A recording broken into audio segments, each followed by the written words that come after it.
My name is Jeremy Walton, and this is the Cinematography of the Creator. Let's go! I know there's a bunch of videos out there about this movie, but I wanted more information to come out before I made this because some questions weren't answered or were a little vague. This video will be a bit different than others. I'm going to talk a lot about this camera situation.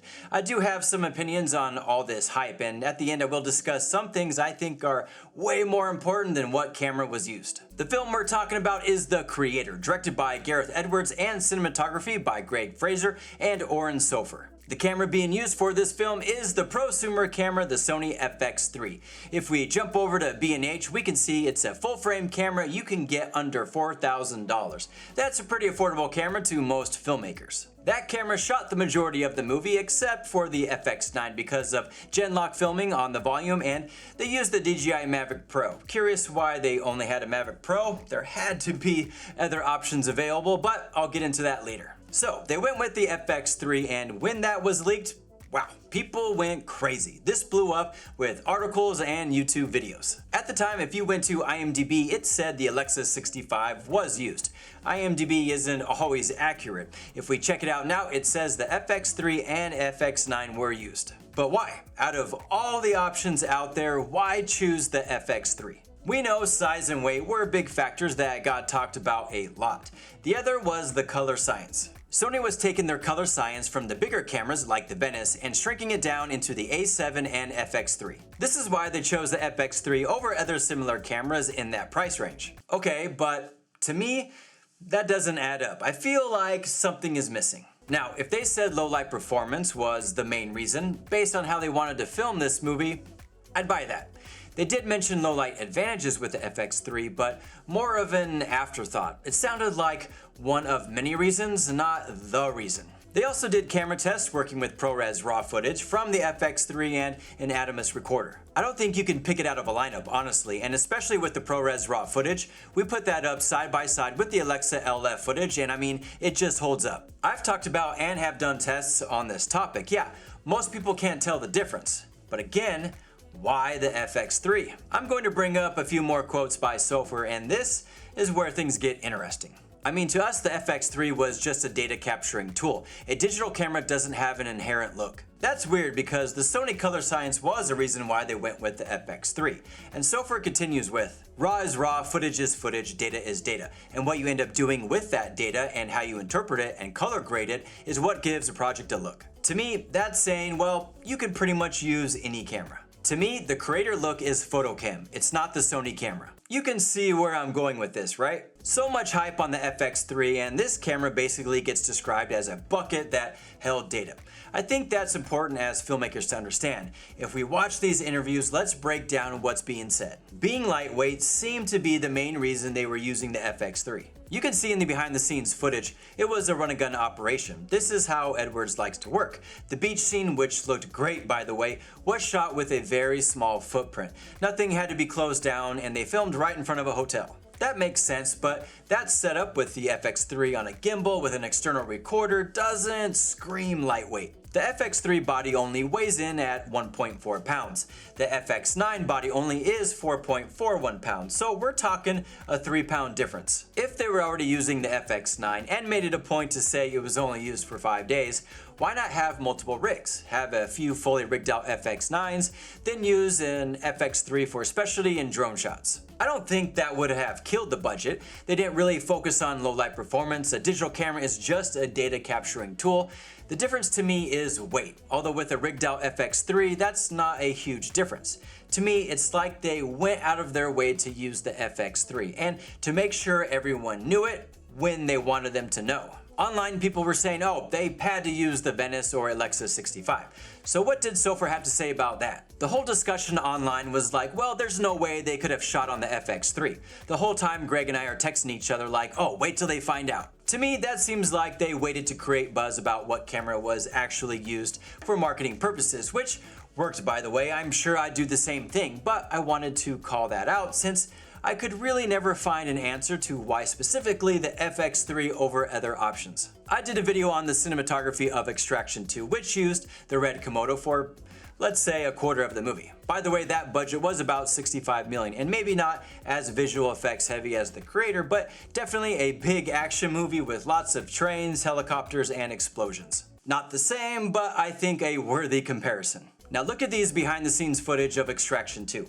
Look familiar? They're using a $6,000 Red Komodo on a gimbal for a more run and gun type shoot, which worked out great to be small, lightweight, flexible with cinema quality. Let's compare that to the behind the scenes footage of The Creator, and I have to say, looks very similar. Lightweight, flexible with cinema quality. The first thing I want to point out is the phrase "change filmmaking forever" was used, or a variation of that, a lot when people talked about how The Creator was filmed.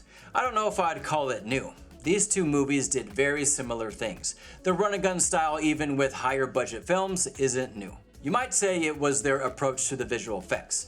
It really reminded me of things that were talked about for the film Inception. The visual effects of Inception needed to integrate seamlessly with Wally Pfister's stunning cinematography, which, for the most part, was handheld in full daylight, giving it an immediacy that placed extraordinary demands on the visual effects pipeline. I'm not going to get into all of that, but more stuff to look up if you want. The second thing is the Red Komodo weighs 2.1 pounds. The FX3, like I mentioned, 1.4 pounds.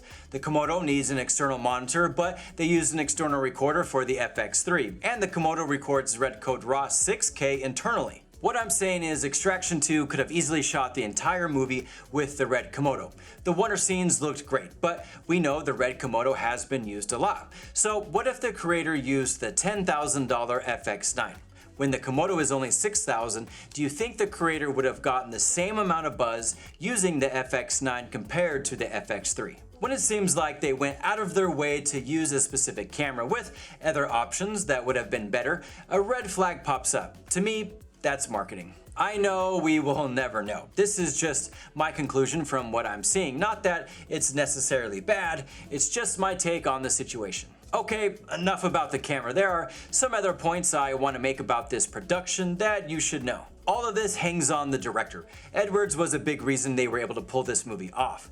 That's what my takeaway is, not the camera being used. His filmmaking style, that's what he brought to the table, and that's what makes a film like this possible. Gareth's a great operator. This wouldn't have worked if he wasn't, and this is also why this method would not necessarily work with every other director, because you have to have a director who's good at operating and has a good eye. I think less attention is on the skills of the director and more on the camera, which doesn't make sense to me. A lot of cameras could have been used, but it took a director like Edwards to pull it off. I'm sure you've seen the trailer for The Creator, but pay attention to one quick scene in particular when the ambulance flips over.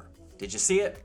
I'll let you go back and watch. Something like that could cost a lot of money. You're talking a custom interior on a gimbal, you'll need a stage, stunt actors, rigs, the works. Edwards had a different approach on the shot. We did a 3, 2, 1 countdown and Gareth rolls the camera 90 degrees sideways and the actors throw themselves into the air and the props team are throwing some medical supplies in after them and papers flying around, and that's the shot in the movie. That's the kind of stuff filmmakers need to be doing, but it really depends on the filmmaker and how they want to film their movie. They even used cheap projectors they bought from Amazon for some driving scenes and using a boom pole with an LED light attached for their key light. I will say the lighting was impressive. The depth, separation, even the color palette of blue and orange. I hope they do a breakdown of those scenes. That is some good filmmaking. Lastly, I want to talk about the budget. You don't need $300 million to make a film of this scope and scale. If you just scale down your approach and adopt a filmmaking style that is all about simplicity and minimalism, suddenly this whole world of creativity opens up that does not compromise your scale and scope whatsoever. I get what he's saying, but that really depends on the script. There are movies out there you can't just scale back on cameras, film in a run and gun style thinking you're going to get the same outcome. I did a video on the cinematography of Oppenheimer. I bring that up because it was another film that the camera was heavily discussed. We're talking IMAX film cameras. The visuals in that movie were stunning to say the least. It had a $100 million budget, but has a worldwide gross of almost $1 billion. Now new IMAX cameras are being developed to be smaller and quieter. Unfortunately, The Creator with an $80 million budget has a worldwide gross of only $90 million so far, with some articles claiming it a financial flop. I will always say it comes down to story. Oppenheimer had a story people wanted to go see. One critique that popped up with The Creator was a weak plot. For me, I felt like I kind of knew the story after watching the trailer, but I was still interested and had a good time watching it. I'm saying all this because even though I agree that films need to really start thinking about how to reel in budgets, I don't think how they do it is that simple. Some scripts will need $200 million, especially when they pick certain directors or actors, but that's a gamble. Some people will be willing to go to the theater based on that alone. You can scale back, lower your budget, and still lose money. I hope the creator gets studios to take more risks, knowing specific scripts can be shot for smaller budgets. Only time will tell, and I'll be interested in what cameras Edwards and Sofer use on their next film. I think these filmmakers really understand their craft and did an amazing job on the film. There were some epic shots and the visual effects were outstanding. I bring all this up because of my passion for filmmaking. I love this stuff and love discussing or debating it even more. Well, there you have it, the cinematography of the creator. Hope you enjoyed the video. Hit that like button because there's definitely more on the way. Subscribe so you don't miss out. Leave a comment if you have questions. Until next time, it's a wrap.